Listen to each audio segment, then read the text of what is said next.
Welcome to my channel. ಎಲ್ಲರೂ ಹೇಗಿದ್ದೀರಾ? So ಇವತ್ತು ಮಕ್ಕಳ ವಾರ್ಡ್ರೋಬನ್ನು ನೀಟ್ ಮಾಡಬೇಕಿತ್ತು. ಸೊ ಹಾಗಾಗಿ ಬೆಳಗ್ಗೆ ಬೇಗ ತಿಂಡಿ ಎಲ್ಲ ಮುಗಿಸ್ಕೊಂಡು ಆದಮೇಲೆ ನಾನು ಈ ಕೆಲಸ ಮಾಡ್ತಾಯಿದ್ದೀನಿ. ನೋಡಿ ಯಾವ ಥರ ಆಗಿದೆ ವಾರ್ಡ್ರೋಬ್ ಅಂತ. ಯಾಕಂದರೆ ಯಾವುದಾದ್ರೂ ಒಂದು ಬಟ್ಟೆ ಬೇಕಿದ್ರೂ ಎಲ್ಲನೂ ಕೆಳಗಿಂದ ಮೇಲೆ, ಮೇಲಿಂದ ಕೆಳಗೆ ಎಲ್ಲ ಮಾಡಿಬಿಟ್ಟು ಈ ಥರ ಮಾಡಿರ್ತಾರೆ. ವಾರ್ಡ್ರೋಬ್ ಎಷ್ಟು ಕ್ಲೀನ್ ಮಾಡಿದ್ರೂ ಸೊ ಇದೇ ಥರ ಆಗಿರುತ್ತೆ. ಏನು ಮಾಡೋಕ್ಕಾಗಲ್ಲ, ಮಕ್ಕಳು ಇನ್ನೂ ಚಿಕ್ಕವರಿದ್ದಾರಲ್ಲ. ಸೊ ಹಾಗಾಗಿ ಆವಾಗವಾಗ ಕ್ಲೀನ್ ಮಾಡ್ಕೋತಾನೇ ಇರಬೇಕಾಗುತ್ತೆ. ನಾನು ಇವಾಗ ಎಲ್ಲನೂ ತೆಗೆದು ಇಡ್ತಾಯಿದ್ದೀನಿ. ಆಮೇಲೆ ಎಲ್ಲನೂ ಒಂದೇ ಸತಿಗೆ ನೀಟಾಗಿ ಮಡಚ್ಕೊಂಡು ಒಂದೇ ಸತಿಗೆ ಇಟ್ಟರೆ ಆಯಿತು ಅಂತ ನಾನು ಎಲ್ಲನೂ ತೆಗೆದು ನೋಡ್ತಾಯಿದ್ದೀನಿ. ಮಕ್ಕಳು ಇವಾಗ ಬೆಳೆಯೋ ಸ್ಟೇಜ್ ಅಲ್ವಾ. ಸೊ ಹಾಗಾಗಿ ನಾವು ಒಂದು ತಿಂಗಳಿಗೊಮ್ಮೆ ಆದರೂ ವಾರ್ಡ್ರೋಬನ್ನು ನೀಟ್ ಮಾಡಬೇಕಾಗತ್ತೆ. ಯಾಕಂದರೆ ಬಟ್ಟೆ ಕೆಲವೊಂದೆಲ್ಲ ತುಂಬ ಚಿಕ್ಕದಾಗ್ತಾ ಇರುತ್ತೆ. ಈ ಟೈಮಲ್ಲಿ ಬೇಗ ಬೇಗ ಬೆಳೀತಿರ್ತಾರಲ್ಲ. ಸೊ ಹಾಗಾಗಿ ಬಟ್ಟೆನ ನಾವು ನೋಡಿ ಚೇಂಜ್ ಮಾಡ್ತಾನೇ ಇರಬೇಕು. ಅದರಲ್ಲೂ ಈ ಥರದ್ದು ಗ್ರ್ಯಾಂಡ್ ಡ್ರೆಸ್ಗಳಿರುತ್ತಲ್ಲ, ಈ ಶೇರ್ವಾನಿ ಅದೆಲ್ಲನೂ ಈ ಥರದ್ದು ನಾವು ತೊಗೊಂಡ್ರೆ ಒಂದು ಸತಿ ಅಥವಾ 2 ಸತಿ ಹಾಕೋದು ಅಷ್ಟೇ ಆಗಿರುತ್ತೆ. ತೊಗೊಳ್ಳೋ ಟೈಮಲ್ಲಿ ಆ ಒಕೇಶನ್ಗೆ ತಕ್ಕಂಗೆ ಅಂತ ಒಂದು ಸ್ವಲ್ಪ ಗ್ರ್ಯಾಂಡಾಗಿ ತೊಗೊಂಡ್ಬಿಡ್ತೀವಿ.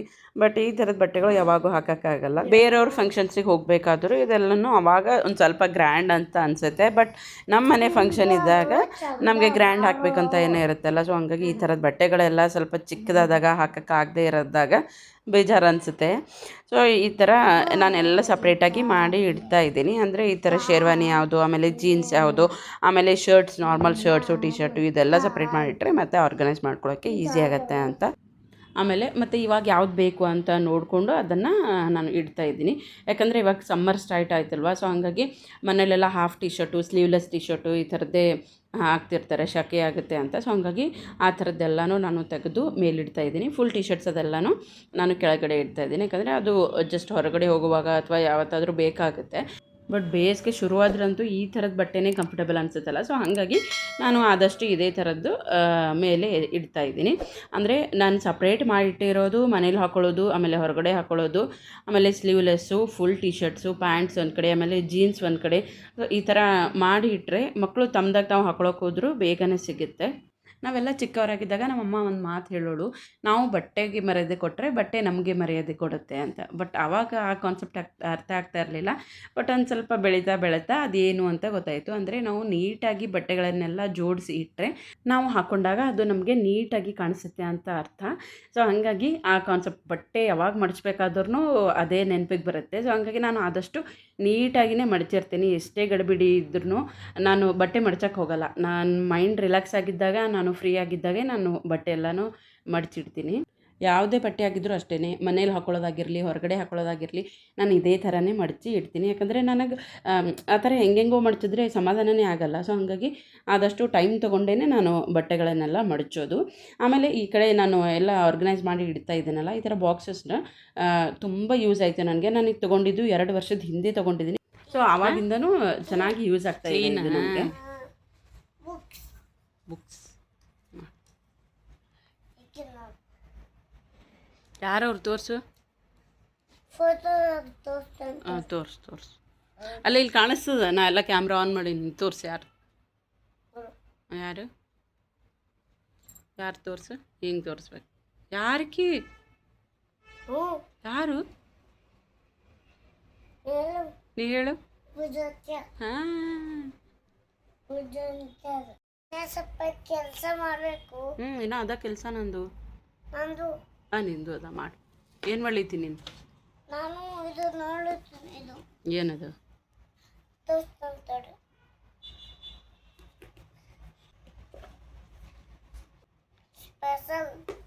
ಸ್ಪೆಷಲ್ ಅದ.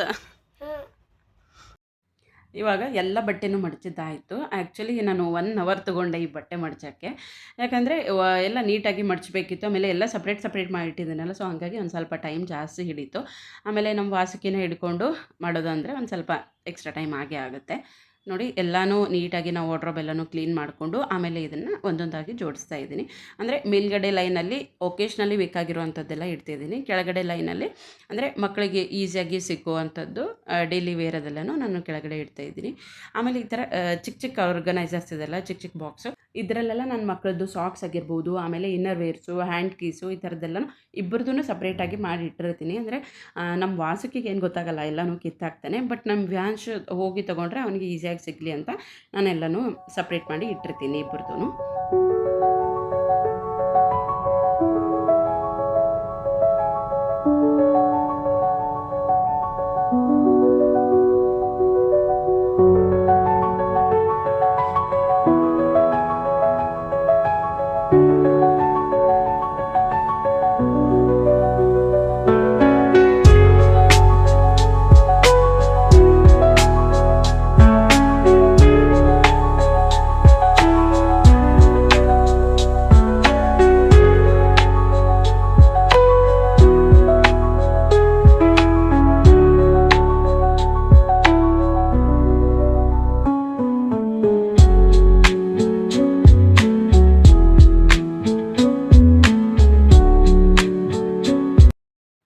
ಸೊ ನೋಡಿದ್ರಲ್ಲ ಹೆಂಗಿದೆ ಐಡಿಯಾ, ಚೆನ್ನಾಗಿದೆ ಅಲ್ವಾ?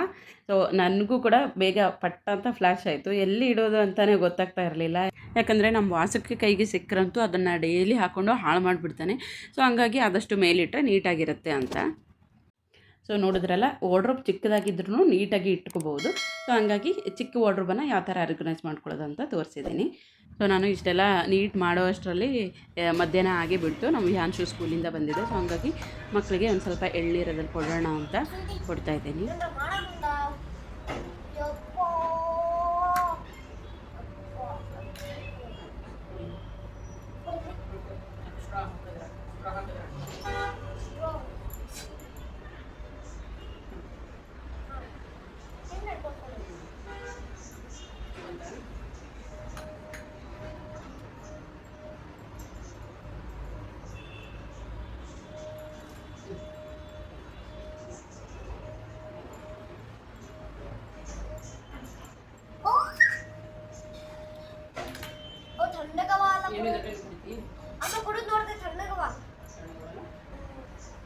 ನಮ್ಮ ವಾಸುಕಿಗೆ ಒಂದು ಸ್ವಲ್ಪ ಹೀಟಾಗಿ ಬಾಯಲ್ಲೆಲ್ಲ ಚಿಕ್ಕ ಚಿಕ್ಕ ಗುಳ್ಳೆಗಳಾಗಿತ್ತು. ಸೊ ಅದಕ್ಕೇ ಒಂದು ಸ್ವಲ್ಪ ಕಲ್ಸಕ್ರೆ ಆಮೇಲೆ ಎಳ್ನೀರು ಡೈಲಿ ಒಂದು 2 ಸತಿನಾದರೂ ಈ ಥರ ಕೊಡ್ತಾ ಬಂದರೆ ಒಂದು ಸ್ವಲ್ಪ ಕಡಿಮೆ ಆಗುತ್ತೆ ಅಂತ ಕೊಡ್ತಾಯಿದ್ದೀನಿ. ಪಾಪ ತುಂಬ ಆಗಿತ್ತು ಅವನಿಗೆ, ಊಟ ಮಾಡೋಕ್ಕೆ ಆಗ್ತಿರಲಿಲ್ಲ. ಕುಂಬಿ ಕುಂಬಿ ಇಲ್ಲಿ ಹುಡುಗ, ಏನಾಗ್ತದೆ ಎಳ್ನೀರು ಕುಡಿದ್ರೆ ಏನಾಗ್ತದಪ್ಪ? ಏನಾಗ್ತದೆ?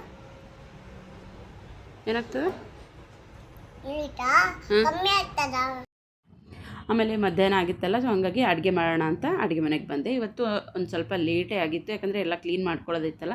ಸೊ ಹಂಗಾಗಿ ಒಂದು ಸ್ವಲ್ಪ ಲೇಟಾಗಿತ್ತು. ಇವತ್ತು ಅಡುಗೆಗೆ ಗೋಬಿ ಹಾಕಿ ಒಂದು ಗ್ರೇವಿ ಮಾಡೋಣ ಅಂತ ಅಂದ್ಕೊಂಡೆ, ಬೇಗ ಆಗುತ್ತೆ ಅಂತ.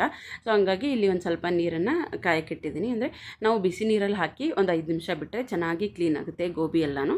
ಸೊ ಹಂಗಾಗಿ ಇದು ಬೇಗ ಕೂಡ ಆಗುತ್ತಲ್ಲ, ಅದಕ್ಕೇ ಮಾಡ್ಕೊತಾ ಇದ್ದೀನಿ. ಅಡುಗೆ ಮಾಡೋದು ಒಂದು ಸ್ವಲ್ಪ ಲೇಟ್ ಆದ್ರೂ ಆಮೇಲೆ ತಲೆನೇ ಓಡಲ್ಲ, ಏನು ಮಾಡಬೇಕು ಏನಿಲ್ಲೋ, ಯಾಕಂದರೆ ಟೈಮ್ ಕಡಿಮೆ ಇರುತ್ತಲ್ಲ. ಸೊ ಹಂಗಾಗಿ ಏನು ಮಾಡಬೇಕು ಅಂತಲೇ ಗೊತ್ತಾಗಲ್ಲ. ಆದಷ್ಟು 12 ಗಂಟೆ ಒಳಗಡೆ ಅಡುಗೆ ಮಾಡ್ಕೊಂಡು ಬಿಡ್ತೀನಿ. ಸೊ ಒಂದೊಂದು ಸತಿ ಈ ಥರ ಏನಾದರೂ ಕ್ಲೀನಿಂಗ್ ಕೆಲಸ ಇದ್ದರೆ ಲೇಟ್ ಆಗುತ್ತೆ. ಚಪಾತಿ ಹಿಟ್ಟು ನಾನು ಮುಂಚೆನೇ ಕಲಸಿ ಇಟ್ಟಿದ್ದೆ. ಸೊ ಹಂಗಾಗಿ ಇದನ್ನು ಬೇಗ ಮಾಡ್ಕೊಂಡು ಬಿಡ್ಬೋದು ಅಂತ ಮಾಡಿದೆ. ಏನು ಪ್ಲ್ಯಾನ್ ಇರಲಿಲ್ಲ ಅಂದರೆ, ಇಲ್ಲಾಂದರೆ ಮತ್ತೆ ರೈಸ್ ಮಾಡೋದು, ಆಮೇಲೆ ಪುಳಿಯೋಗರೆ ಮಾಡೋದು, ಚಿತ್ರಾನ್ನ ಮಾಡೋದು ಇದೇ ಆಗಿಬಿಡುತ್ತೆ. ಸೊ ಹಂಗಾಗಿ ಸ್ವಲ್ಪ ಪ್ಲ್ಯಾನ್ ಇಟ್ಕೊಂಡು ಮಾಡಿದ್ರೆ ಬೇಗನೂ ಮಾಡ್ಕೋಬಹುದು.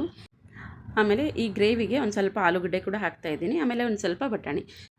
ಈ ಆಲೂಗಡ್ಡೆನ ಒಂದು ಸ್ವಲ್ಪ ಮೀಡಿಯಮ್ ಸೈಜಲ್ಲಿ ಕಟ್ ಮಾಡ್ಕೊಂಡಿದ್ದೀನಿ, ಪೂರ ತೆಳ್ಳಗೇನಿಲ್ಲ, ಒಂದು ಸ್ವಲ್ಪ ಮೀಡಿಯಮ್ ಸೈಜಲ್ಲಿ ಕಟ್ ಮಾಡ್ಕೊಂಡಿದ್ದೀನಿ. ಆಮೇಲೆ ನಾನಿಲ್ಲಿ ಫ್ರೋಝನ್ ಬಟಾಣಿನ ಯೂಸ್ ಮಾಡ್ಕೊತಾ ಇದ್ದೀನಿ. ನೀವು ಬಟಾಣಿ ಎಷ್ಟು ಹಾಕ್ತಿರೋ ಅಷ್ಟು ಚೆನ್ನಾಗಿರುತ್ತೆ ಗ್ರೇವಿ.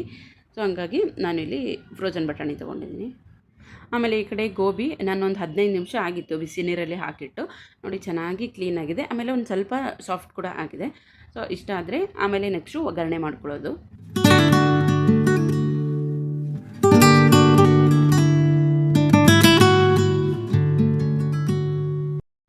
ಸೊ ನೆಕ್ಸ್ಟ್ ಇವಾಗ ಎಲ್ಲ ರೆಡಿಯಾಗಿತ್ತು, ತರಕಾರಿ ಎಲ್ಲ ಕಟ್ ಮಾಡ್ಕೊಳ್ಳೋದು. ಸೊ ಹಂಗಾಗಿ ಒಂದು ಪ್ಯಾನ್ ಇಟ್ಕೊಂಡು ನಾನಿಲ್ಲಿ ಒಗ್ಗರಣೆ ಮಾಡ್ಕೊತಾ ಇದ್ದೀನಿ. ಒಂದು ಸ್ವಲ್ಪ ಎಣ್ಣೆ, ಅದಕ್ಕೆ ಸಾಸಿವೆ ಮತ್ತು ಜೀರಿಗೆ, ಆಮೇಲೆ ಒಂದು ಸ್ವಲ್ಪ ಕರಿಬೇವು ಸೊಪ್ಪು. ಸೊ ಇಷ್ಟು ಹಾಕಿ ಆಮೇಲೆ ನಾನು ಈರುಳ್ಳಿ ಹಾಕ್ತಾಯಿದ್ದೀನಿ. ಇದಕ್ಕೆ ಈರುಳ್ಳಿ ಒಂದು ಸ್ವಲ್ಪ ಸಣ್ಣದಾಗಿ ಕಟ್ ಮಾಡ್ಕೋಬೇಕು, ಅಂದರೆ ಚೆನ್ನಾಗಿರುತ್ತೆ. ಅಂದರೆ ಈ ಆಲೂಗಡ್ಡೆ ಮತ್ತು ಗೋಬಿದು ಫ್ಲೇವರು ಒಂದು ಸ್ವಲ್ಪ ಜಾಸ್ತಿ ಬರುತ್ತೆ. ಸೊ ಹಂಗಾಗಿ ಆಲೂಗಡ್ಡೆ ಮತ್ತು ಗೋಬಿ ಎರಡು ಒಂದು ಸ್ವಲ್ಪ ಮೀಡಿಯಮ್ ಸೈಜಲ್ಲಿ ಕಟ್ ಮಾಡಿಕೊಂಡು, ಈ ಈರುಳ್ಳಿಯನ್ನು ಒಂದು ಸ್ವಲ್ಪ ಚಿಕ್ಕ ಸೈಜಲ್ಲಿ ಕಟ್ ಮಾಡಿಕೊಂಡ್ರೆ ಟೇಸ್ಟು ಚೆನ್ನಾಗಿರುತ್ತೆ. ಸೊ ಈರುಳ್ಳಿ ಹಾಕಿ ಆಮೇಲೆ ಒಂದು ಸ್ವಲ್ಪ ಸ್ವಲ್ಪ ಚೆನ್ನಾಗಿ ಫ್ರೈ ಮಾಡಿ ಸ್ವಲ್ಪ ಕಲರ್ ಚೇಂಜ್ ಆದಮೇಲೆ ನೆಕ್ಸ್ಟು ಆಲೂಗಡ್ಡೆ ಹಾಕೋಬೇಕು. ನೀವು ಆಲೂಗಡ್ಡೆ ಇನ್ನೊಂದು ಸ್ವಲ್ಪ ಸಾಫ್ಟ್ ಬೇಕು ಅಂತ ಅನ್ನೋರು ಒಂದು ಸ್ವಲ್ಪ ನೀರಲ್ಲಿ ಕುದಿಸ್ಕೊಂಡು ಹಾಕ್ಬೋದು, ಬಟ್ ಇದರಲ್ಲೇ ಚೆನ್ನಾಗಿ ಬೇಯುತ್ತೆ. ಸೊ ಹಂಗಾಗಿ ನಡೆಯುತ್ತೆ, ಒಗ್ಗರಣೆ ಎಲ್ಲ ಹಾಕೊಡಿದ್ರೂ ಸ್ವಲ್ಪ ಚೆನ್ನಾಗಿ ಬೇಯುತ್ತೆ. ಸ್ವಲ್ಪ ಚೆನ್ನಾಗಿ ಬೇಯಲಿ ಅಂತ ಒಂದು ಸ್ವಲ್ಪ ಉಪ್ಪನ್ನು ಸೇರಿಸಿದ್ದೀನಿ. ಆಮೇಲೆ ಇದೊಂದು 5ರಿಂದ 8 ನಿಮಿಷ ಸ್ವಲ್ಪ ಮುಚ್ಚಿಟ್ರೆ ಚೆನ್ನಾಗಿ ಬೇಗ ಆಗುತ್ತೆ ಅಂತ. ನೆಕ್ಸ್ಟು ನಾನಿಲ್ಲಿ ಟೊಮ್ಯಾಟೊ ತೊಗೋತಾ ಇದ್ದೀನಿ. 2 ಟೊಮ್ಯಾಟೊ ಹಾಕಿದ್ದೀನಿ ನಾನು ಇದಕ್ಕೆ.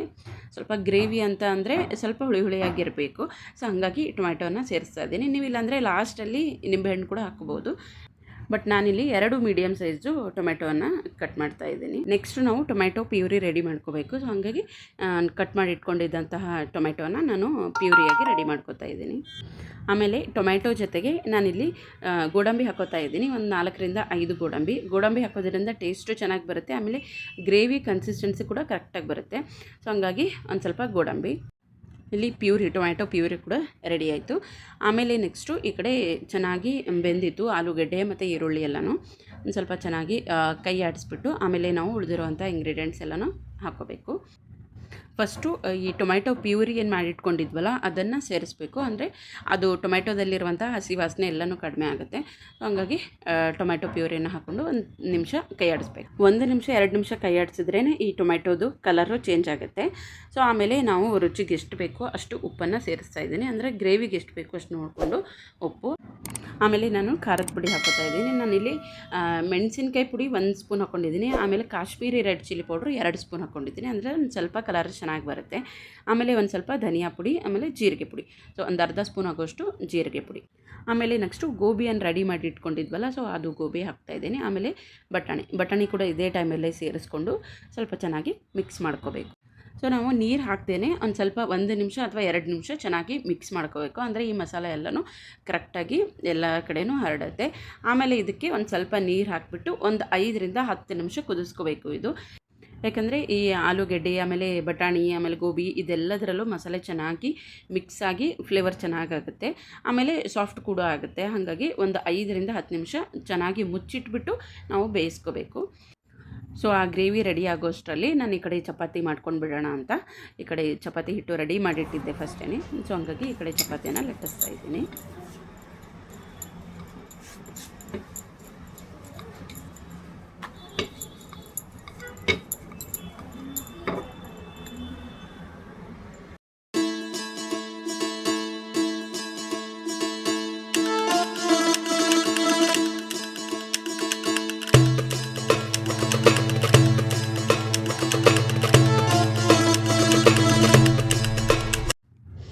ನೋಡಿದ್ರಲ್ಲ, ಈ ಗ್ರೇವಿದು ಕಲರ್ ಕೂಡ ತುಂಬಾ ಚೆನ್ನಾಗಿ ಬಂದಿದೆ.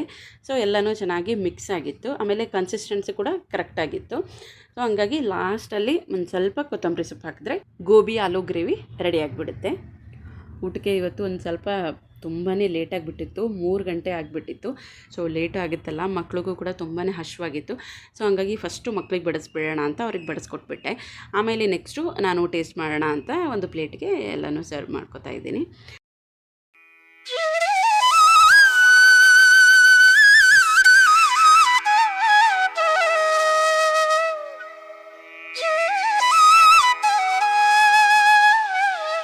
ನೋಡೋದ್ರಲ್ಲ, ಗ್ರೇವಿ ಎಷ್ಟು ಸಿಂಪಲಾಗಿ ಮಾಡ್ಕೋಬೋದು, ತುಂಬ ಫ್ಲೇವರ್ಫುಲ್ ಆಗಿರುತ್ತೆ. ಆಮೇಲೆ ಮಸಾಲ ಪದಾರ್ಥ ಕೂಡ ನಾವು ಇಲ್ಲಿ ಜಾಸ್ತಿ ಬಳಸಿಲ್ಲ. ನೋಡಿ, ನಾನು ಕೂಡ ಟೇಸ್ಟ್ ಮಾಡ್ತಾ ಇದ್ದೀನಿ. ಸೊ ತುಂಬಾ ಚೆನ್ನಾಗಿ ಅನ್ನಿಸ್ತು.